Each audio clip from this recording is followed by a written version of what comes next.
Doctor Who, The Robots of Death, the 16th story of the 4th Doctor, is written by Chris Boucher and starring Tom Baker and Louise Jameson. The working title are Planet of the Robots and The Storm Mine Murders, but got changed to Robots of Death. The treatment of robots in the story has many intentional nods to Isaac Asimov's 3 laws of robotics.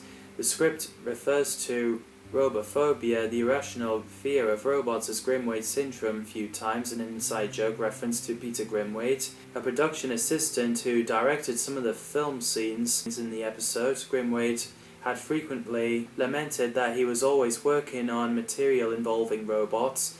So the story opens with dark and dusty planet called Storm Mine 4 in 2880, and inside are 9 humans and many Vok robots. In the TARDIS, as Leela is playing a yo-yo, the Doctor shows her the size of the boxes, comparing with the distance, which is a nice way of putting on what the TARDIS is. So they arrive in their base where Vok robots are.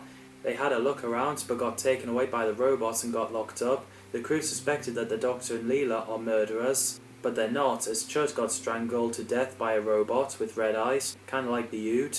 The Doctor and Leela escaped. As the Doctor reached the TARDIS, Leela wandered off. The Doctor got locked inside a cupboard where a corpse Carol is in. They both got buried by a sand, so a robot emptied the cupboard and got the Doctor out. Commander Yuvanov orders the Doctor to be locked away, so another Vok robot grabbed him. Meanwhile, Leela finds a dead Cass. It was pretty intense. The robot is in a room with Leela and confessed that he didn't kill Cass. As he grabs Leela, Yuvanov came in. As he slapped her, Leela kicked him down. Yeah, go on Leela! So she gets taken to a main room. We get a funny and possibly iconic scene where the Doctor offers Borg a jelly baby, but he's stroppy as he smacked it out of the Doctor's hand. Would you like a jelly baby? Shut up! Well, simple enough, thank you would have been sufficient. And you can tell the Doctor is grieving that he lost his jelly babies. Yuvanov asking what was the Doctor doing here. He's just like, just standing there talking to you. Who are you? I'm the Doctor. I assume you're in command here. Yes. What are you doing here? Just standing here talking to you. Sorry, I thought that was a rhetorical question. Yes, it's just a coincidence. 3 of our people are killed. Well?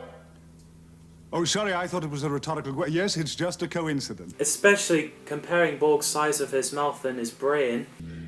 You know, you're a classic example of the inverse ratio between the size of the mouth and the size of the brain. It's so funny. As the Doctor and Leela got chained up, Paul believed that they're innocent, so he untied them and went into a room where Chud was killed. Zilda gets strangled by a robot. As Paul walked in, he thinks Yuvanov killed her, so he got the robot to guard him.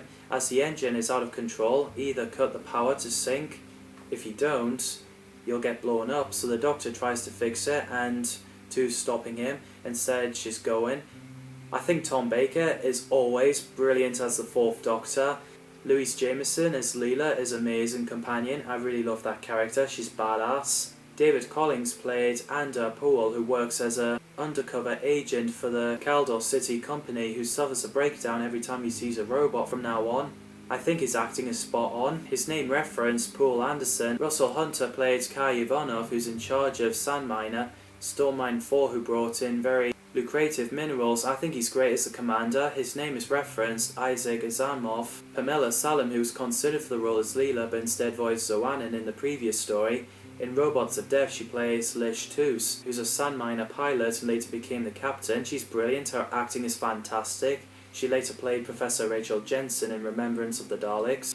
David Bally played Taran Kapol, who goes by the name Dask, who's a scientist and responsible for wiring the Vok robots to kill humans, and I think he's pretty scary and a heartless villain. Davids did a great job of it. The character's real name is also a reference of Carol Kapak. Tanya Rogers played Zilda, who's a trainee navigator. She's very likeable. Gregory D. Polney plays D-84, who's a Caldor android, a super Vok, and the only robot that isn't a killer. I really like that robot. Caldor androids are programmed to serve people. There's 3 standards. Dumb are D-class robots who can't speak and more simplistic mental abilities. Vok are V-class robots, have the power of speech and capable of running vehicles without needing assistance. Super Vok are SV-class robots who are coordinators of the command circuit and in charge of robots, and I think they're pretty cool. scary when they're evil, and they're pretty badass.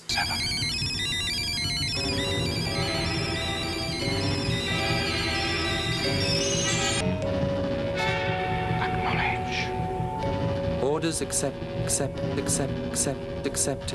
I hope we see them again in modern era. And it's also cool in the collection season 14 box set, Louise Jameson is phoning Tom Baker, and that she's got a robot V14 as a home assistant. Nice. As Louise gives robots quite a few orders, the robot glitches with red eyes and about to kill Louise, but at least she hit a robot with a season 14 box set. Kill. Yeah.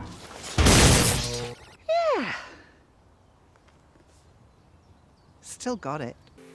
You sure do. Brian Croucher, Tariq Eunice and Rob Edwards played Borg, Cass and Chubb, who are also crew members. The cast did a great job. The direction by Peter Grimwade and the sets are amazing, and the music by Dudley Simpson is fantastic as always. The ship is okay after the doctor sorted it. Too's arm was bleeding, so Leela looked after her. After Dask walked past Poole sees her with blood on its hands, which freaked him out. The Doctor and Leela thinks Poole might be lying. Vok robots have been reprogrammed to kill people. V4 will kill the Doctor, V5 will kill Leela, V6 will kill Toos, and CV7 will kill others, which is Poole and Uvanov. Leela fights with Vok robot that's about to kill her and outrun him. He found Poole going crazy and hid under the shelf, so she agreed to leave him as long as he doesn't make any sound. We get a really intense scene where a Vok robot is about to kill Toos. At least she locked him out and let the Doctor know, but the door won't hold him for long.